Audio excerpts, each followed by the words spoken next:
Good morning students, BEd के first year के online class में आप सभी का स्वागत है। आज चाइल्डहुड एंड ग्रोइंग अप विषय के अंतर्गत हम लोग बर्थ ऑफ साइकोलॉजी पढ़ रहे थे। मनोविज्ञान का जन्म के बारे में अध्ययन कर रहे थे। मनोविज्ञान के जन्म के विषय में अध्ययन करते हुए हम लोगों ने ग्रेजुअल चेंज इन साइकोलॉजी, मनोविज्ञान में किस तरह से उत्तरोत्तर उसके चेंज हुआ, ग्रेजुअल चेंज इन साइकोलॉजी, उसके मीनिंग में कैसे चेंज हुआ, अर्थ में कैसे चेंज हुआ, उसकी अवधारणाएं कैसी बदली, उसका अर्थ कैसे बदला, इसके बारे में हम लोग अध्ययन कर रहे थे। Gradual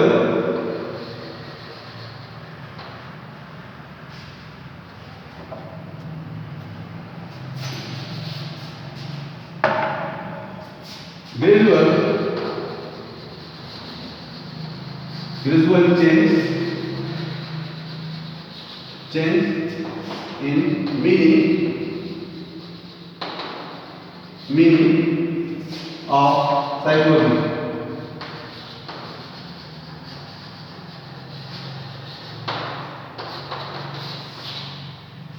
gradual change in meaning of psychology, शिक्षा मनोविज्ञान के अर्थ में किस तरह से उत्तरोत्तर परिवर्तन हुआ, उसके बारे में हम अध्ययन कर रहे थे। इसमें हम लोगों ने पहला जो अध्ययन किया था, फर्स्ट वाला, कि साइंस ऑफ सॉइल, अर्थात आत्मा का विज्ञान। मनोविज्ञान आत्मा का विज्ञान कैसे है, उसके अर्थ के आधार पर मनोविज्ञान को आत्मा का विज्ञान कैसे कहा गया, इसके बारे में हम लोगों ने अध्ययन कर लिया था।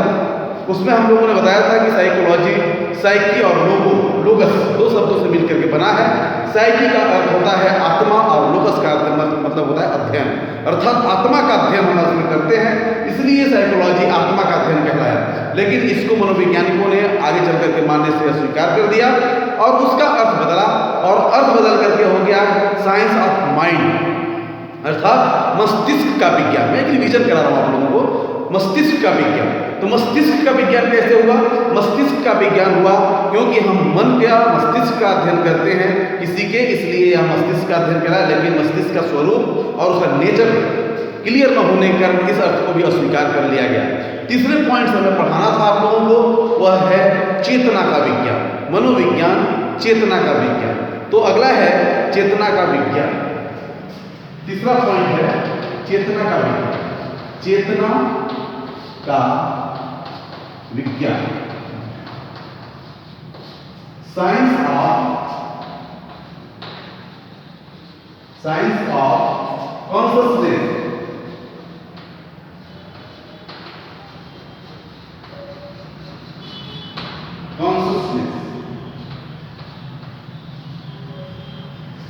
साइंस ऑफ कॉन्शसनेस, चेतना का विज्ञान। चेतना क्या होता है? मन की तीन अवस्थाएं होती हैं, चेतन अवस्था, अर्धचेतन अवस्था और अचेतन अवस्था। मन, जो मन होता है आदमी का, मस्तिष्क में जो मन होता है, वह मन कितने प्रकार का होता है? तीन प्रकार का। पहला है कॉन्शसनेस,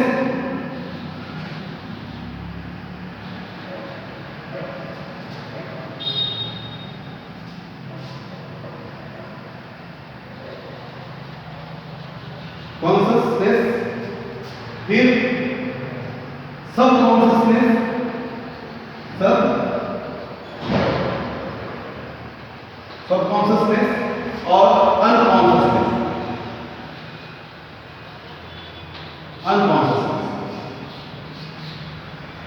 तो कॉन्शसनेस कितना होता है? सबका।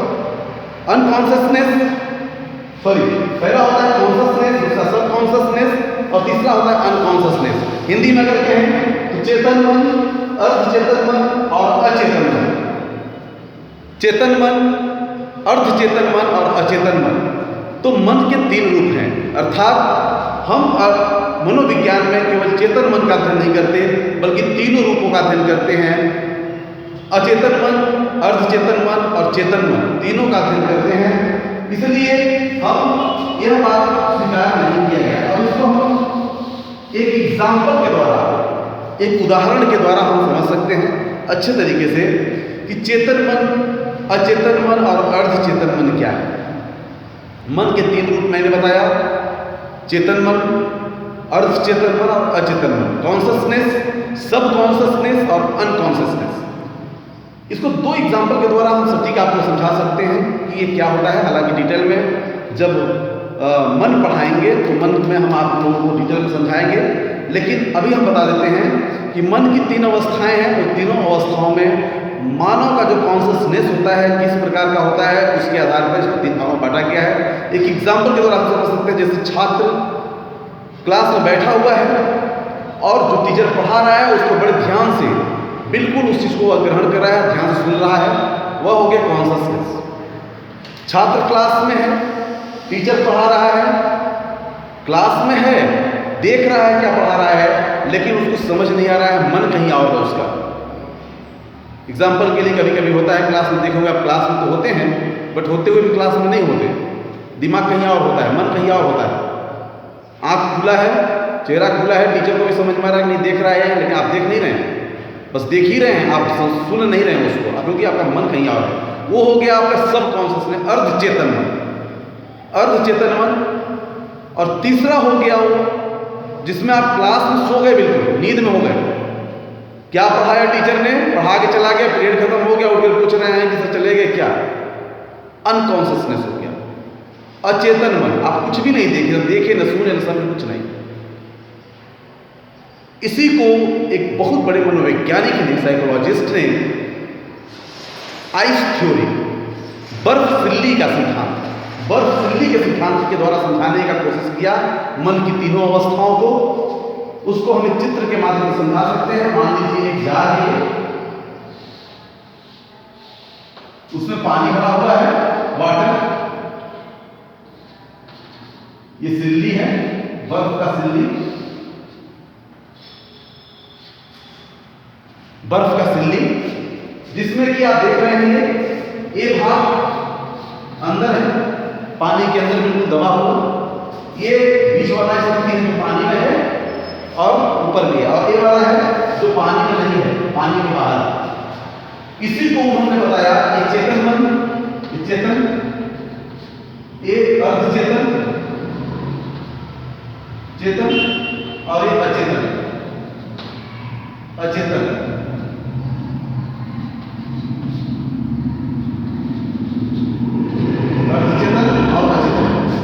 इसके आधार पर बर्फ सिल्ली के सिद्धांत के आधार पर समझने की कोशिश कीजिए।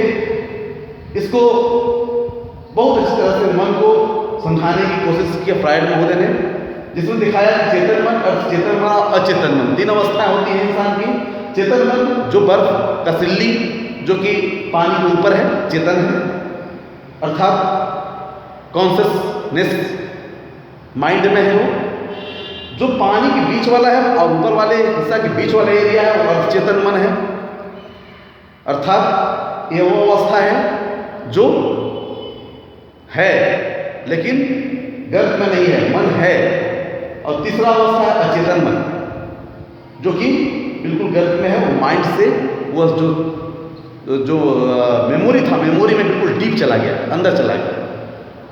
इसको एक और एग्जाम्पल के द्वारा हम समझा सकते हैं। जैसे कोई भी दोस्त आपका बहुत पुराना दोस्त है और उस दोस्त देखते ही आपको समझ में आ गया रे तुम तो फलाने हो, हम तो तुमको पहचानते, ये है चेतन मन। दूसरा दोस्त वही दोस्त दिख रहा है लेकिन आप समझ नहीं पा रहे हैं, दिखा हुआ चेहरा लग रहा है, कहाँ का है, कौन है, पहचान नहीं पा रहे हैं, वो हो गया आपका अर्ध चेतन। पहचान रही है, दिखा हुआ चेहरा है लेकिन समझ में नहीं आ रहा वो कहाँ का है, ये समझ में आ रहा नहीं, देखा हुआ है लेकिन कहाँ का है। आप कोशिश कर रहे हैं सोचने की, वो चेतनता में आ भी सकता है, नहीं भी आ सकता, तो अर्ध चेतन है। लेकिन अगर वो दोस्त है एकदम भूला गया, कभी देखा ही लगा दिख रहे हैं, कभी देखा ही नहीं आपको, वो याद दिला रहा है मैं आपसे मिला था वहाँ पे, आप दिमाग में अगर लाने की कोशिश कर रहे फिर भी नहीं आ रहा है, वो हो गया आपका अचेतन। तो तीन एग्जाम्पल के माध्यम से मैंने बताया आपको, एक एग्जाम्पल दिया चेतन मन, अचेतन मन और अर्धचेतन मन क्या है। हालांकि ये टॉपिक यहाँ पे नहीं है, ये टॉपिक यही है अभी कि मन, जो मनोवैज्ञानिक कहते हैं कि चेतन मन का अध्ययन है, वह चेतन मन का अध्ययन ही नहीं है, बल्कि मनोविज्ञान में हम चेतन मन, अचेतन मन और अर्धचेतन मन तीनों का अध्ययन करते हैं। इसलिए हम केवल चेतन मन का विज्ञान इसको नहीं मान सकते।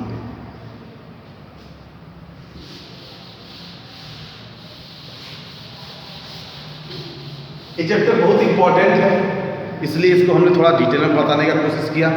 और ये 100% क्वेश्चन आता है। Gradual change in meaning of psychology, जो मनोविज्ञान है उसके अर्थ में किस प्रकार से परिवर्तन हुआ, उसकी आप व्याख्या कीजिए। क्वेश्चन बार बार आता है, इसलिए हमने इसको डिटेल में बताने की कोशिश किया है। एक और बचता है साइंस ऑफ बिहेवियर, इसको नेक्स्ट क्लास में बताएंगे हम। इसके पहले थोड़ा सा आपसे चर्चा मैं कर लूँ। कुछ स्टूडेंट्स, कुछ छात्रों का यह मानना है कि ये जो क्लास दिया जा रहा है वो ठीक नहीं है। मैं एज HOD होने के नाते आपको बता दूं कि हम लोगों ने, कुछ लोगों ने कहा गूगल मीट पे क्लास चलाइए सर, ठीक रहेगा। आपस में आप लोग बहस भी करे हैं, मैंने ग्रुप में देखा, बड़ा अच्छा ही लगता है। इस स्टैंडर्ड पे आने के बाद आप लोगों की मानसिकता इस तरह की होती है, तो आप लोगों को सोचना चाहिए कि हम लोग जो सोच रहे हैं वो आप लोगों के लिए ठीक सोच रहे हैं। कुछ लोग कह रहे हैं नहीं सर ऑफलाइन क्लास शुरू किया जाए। आपके कहने से या मेरे कहने से ऑफलाइन क्लास शुरू नहीं हो सकती। ऑफलाइन क्लास जब से यूनिवर्सिटी UGC का गाइडलाइन नहीं आता, गवर्नमेंट का गाइडलाइन नहीं आता, तब से हम कोई भी ऑनलाइन क्लास के अलावा ऑफलाइन क्लास नहीं चला सकते। ऑनलाइन क्लास में 100 बच्चे हमारे पास इस फर्स्ट ईयर में हैं और सेकेंड ईयर फर्स्ट ईयर मिला के 200 बच्चे हैं हमारे पास BEd में केवल। तो इन बच्चों की केवल एक समस्याएं नहीं है जिसके आधार पे हम ऑनलाइन क्लास, लाइव क्लास चला दें गूगल मीट पर और सभी लोग अवेलेबल हो जाएं। इसमें बहुत सारे लोग ऐसे हैं जिनकी प्रॉब्लम होती है कि सर हम फैमिली वाले बच्चे हैं, हम हाउस वाइफ हैं, घर में हमको खाना बनाने में 12 बज जाएगा, 1 बज जाएगा, हम कैसे क्लास देख पाएंगे। कुछ छात्रों का ये मानना है कि नहीं सर हमें तो इतने बजे कुछ काम रहता है, फिर चले जाते हैं, नहीं देख सकते क्लास। तो आपके सभी की सुविधा के हिसाब से एक ऑनलाइन क्लास हम लोग लेते हैं और एक क्लास लेने के बाद इसको हम यूट्यूब पे डाल देते हैं और यूट्यूब पे डालने के बाद आपके पास लिंक दे देते हैं ताकि आप यूट्यूब पे कभी भी जा करके एनी टाइम इसको मैं ग्रुप में भी शेयर कर देता हूँ ताकि आप लोग कोई कंफ्यूज ना हो। बहुत ज़्यादा अगर आप नहीं जा सकते लिंक पर तो ग्रुप में ही देख सकें आप क्लास में, तो ग्रुप में भी जा करके आप देख सकते हैं क्या पढ़ाया गया। जो समझ में नहीं आ रहा है उसके लिए हम सोच रहे हैं, अभी नहीं 2, 4, 10 दिन, 15 दिन, 20 दिन, जब भी थोड़ा सा सोच रहे तैयारी हो जाए या जब तक कोई गाइडलाइन तब तक से आ जाए, तो मैं आप लोगों को डाउट क्लियर करने के लिए एक क्लास चलवाएंगे जिसमें डाउट क्लियर करने जो बच्चे आना चाहे आ सकते हैं।